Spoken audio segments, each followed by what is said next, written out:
What's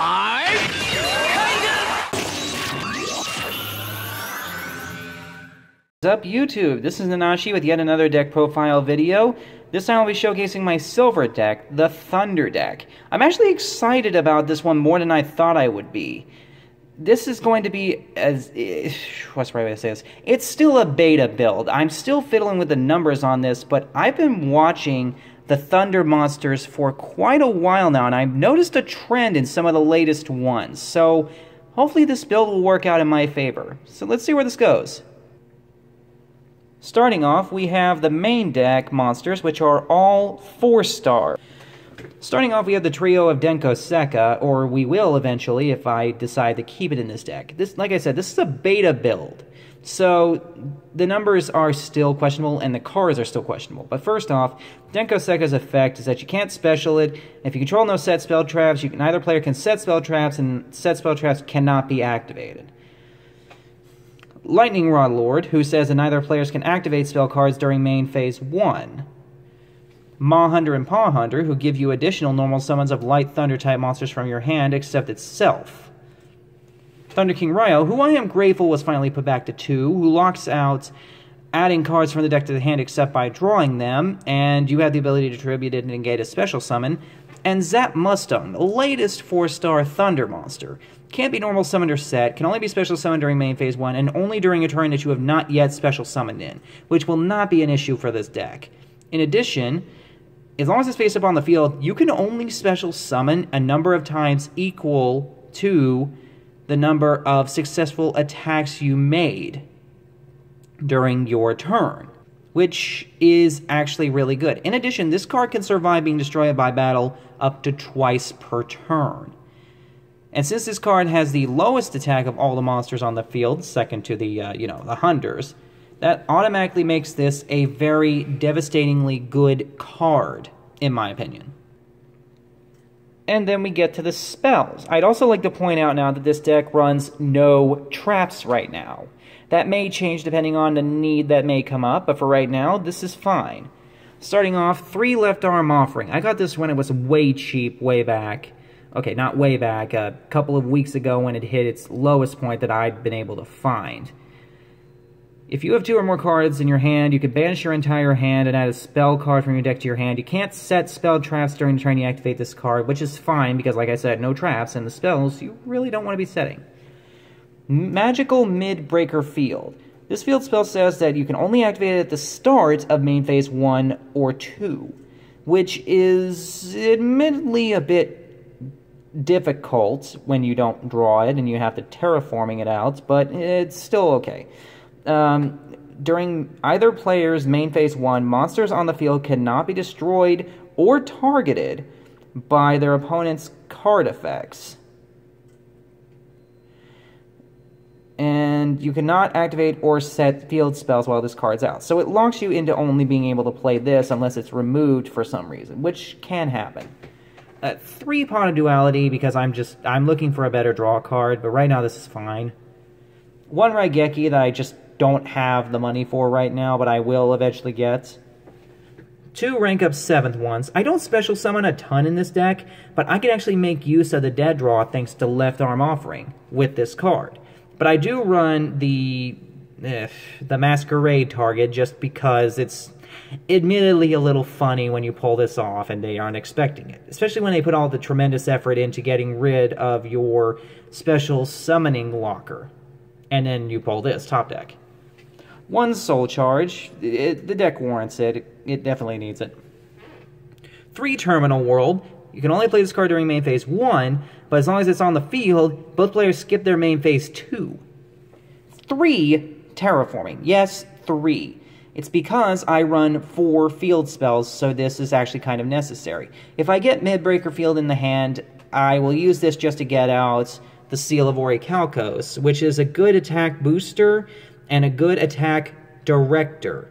They can only attack the highest attacking monster you have on the field, and when you play it, you have to destroy all your special summon monsters. So in all honesty, you really want to make sure that you don't control anything special summonable right now when you play this card. But the fact remains, it's still a good spell. It also boosts them all by 500 attack, which is the main reason I put it in here. In fact, I might increase this to 2 and put Midbreaker to 2, but I'm still debating because, like I said, this is a beta build. I'm testing to see what works.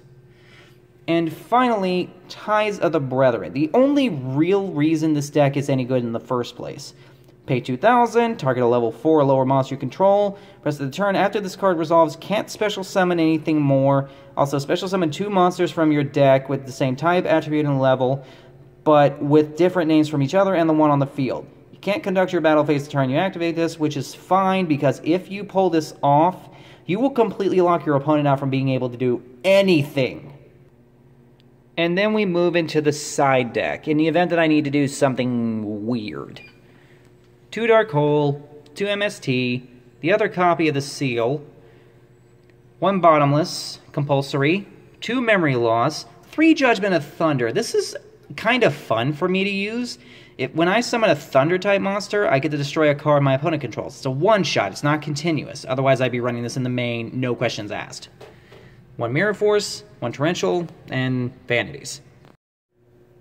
And then we get into the extra deck. I don't really go into it hardly at all anymore, but it's here in the event that I ever, need it. Starting off, we have 2 Bujinte Tsukuyomi, mainly just a way to get rid of bad hands. I detach a material, drop my hand, and draw 2 cards. It's not bad, it's just a way to get rid of dead hands, like I said. Then we have the 2 104 and the C104. I honestly still like these cards. 104 says that, first off, it requires 3 level 4s, which is not easy to get in this deck unless I happen to have a lot of hunters. During either player's battle phase, when opponent's monster plays its effect, you detach a material, negate the activation. If you do, you give your opponent 800 damage, and once per turn you can mill a card off the top of your opponent's deck. Not really a major effect, per se, but it's not bad. The C104, though, is far more harsh.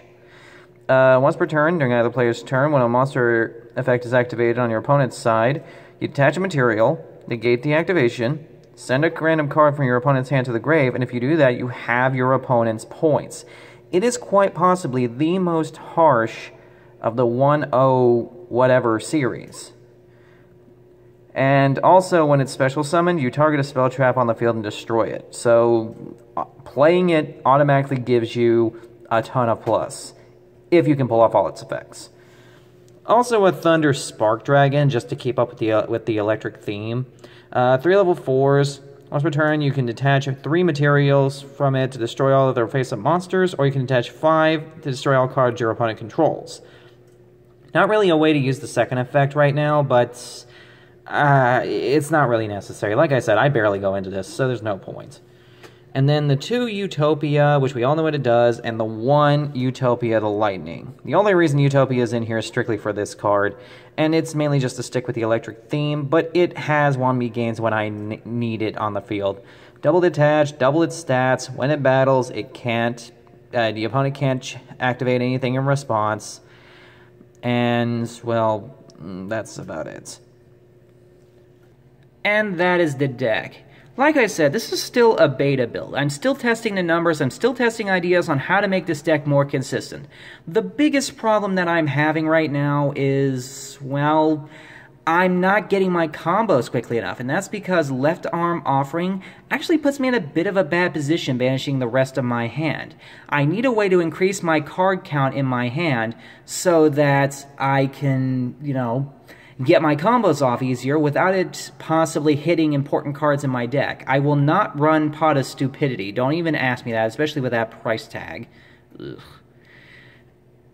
I'm thinking maybe I'll include Thunder Dragon in this to help accelerate the card count a little bit. Maybe put Denko Sekka and Lightning Rod Lord to 2. Still debating on it, but for right now, what it can do is not bad. It just needs help. And if anybody has any suggestions on how to make this deck accelerate a little bit more, please do put something in the comments. I'll keep working with this build until I get it the way I like, and I'll put a new video out about it later. But until then, this has been Nanashi, signing out.